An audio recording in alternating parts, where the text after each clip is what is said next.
Hi, welcome. I'm Michelle, and these are the top 5 books that I read in 2016. I'm super excited about all of these.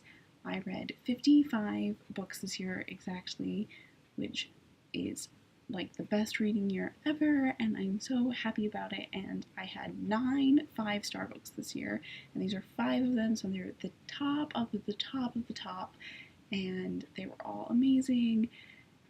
To be a 5-star book, I think it has to be just amazing writing and really engaging and something that I think about so long after I read it, and it really makes me want to reread it. And these books did that and more to be my favorite books of the year. So they're in no particular order because they're all my favorite. They're not like ranked. And so I'm just going to start. This is the most recent one I read, and it is David and Goliath by Malcolm Gladwell. These didn't come out in 2016. This book came out in like 2009, and I just listened to it on audiobook, and it was so fascinating. It's about misfits and underdogs and how advantages and disadvantages are often not as they seem, and sometimes a disadvantage can be actually an advantage, and vice versa. And it's Malcolm Gladwell, who's one of my absolute favorite authors of all time, and this book is so classic him. He read the audiobook himself, and he was really clear and emotional in his reading, and he just takes so many different examples and brings them all together to have one clear storyline. And it was interesting, and it made me want to learn more and be really engaged in the world, as well as it was just really emotionally impactful.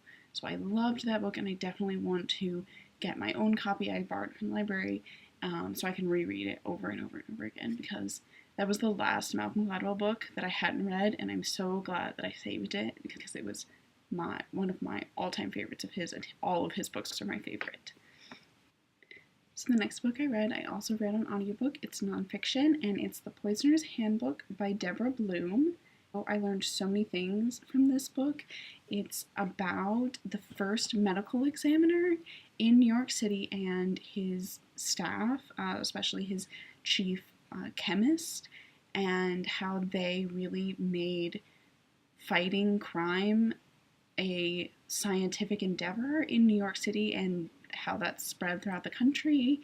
It has a lot of historical background. With it takes place like from the 19 teens all the way to the like middle of the 1930s. So you see Prohibition and the Jazz Age and the First World War and the Depression and all of those early 20th century events in America. And it talks about all different kinds of poisons, so it has a lot of scientific information in it. So it's like science and history together, and it's similar to the feeling of a true crime novel, the way it keeps you on the edge of your seat the whole time, but it's not very gruesome. A lot of it's actually about public health and the way that the medical examiner's office helped to identify a lot of the poisons that were in everyday life and were hurting people. And so that added a whole layer of something that I wasn't expecting, that I thought was really fascinating. And the audiobook was so good.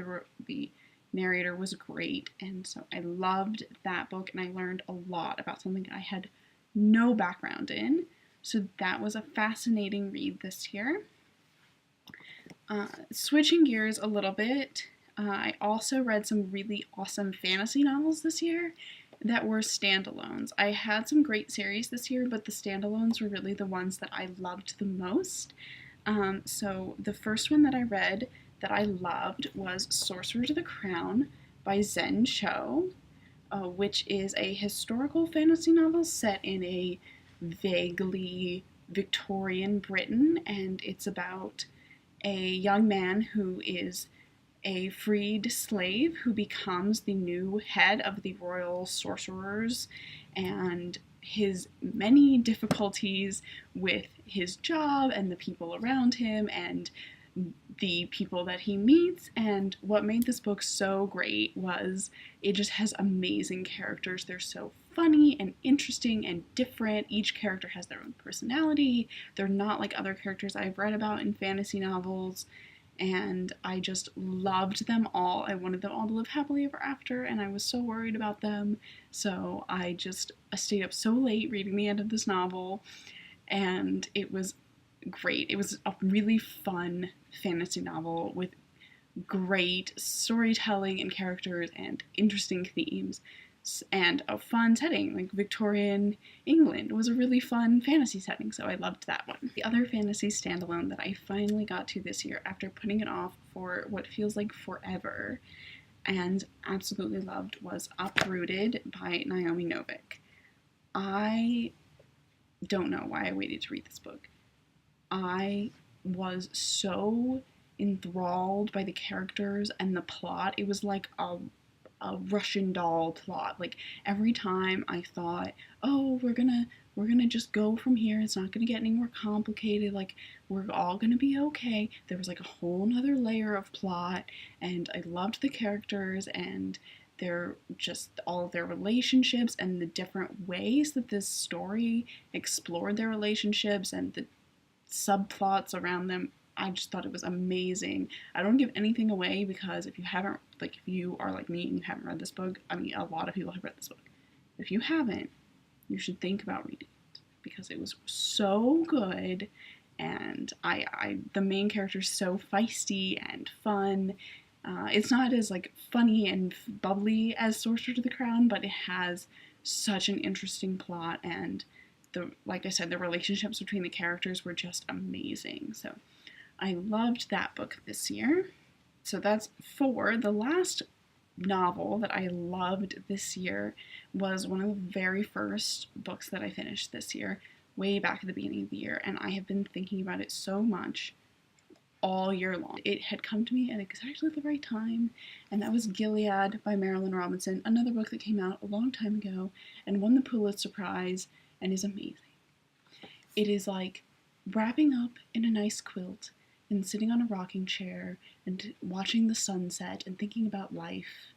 It's about a aging preacher who has some health issues writing to his very young son about life and faith and family history and philosophy and just all the things that you sit around and you think about, but I don't sit around and think about those things. I'm busy all the time, and this book just made me sit down and take a moment and think about them, and it was so soft and comforting and gentle, and it just made me think so hard.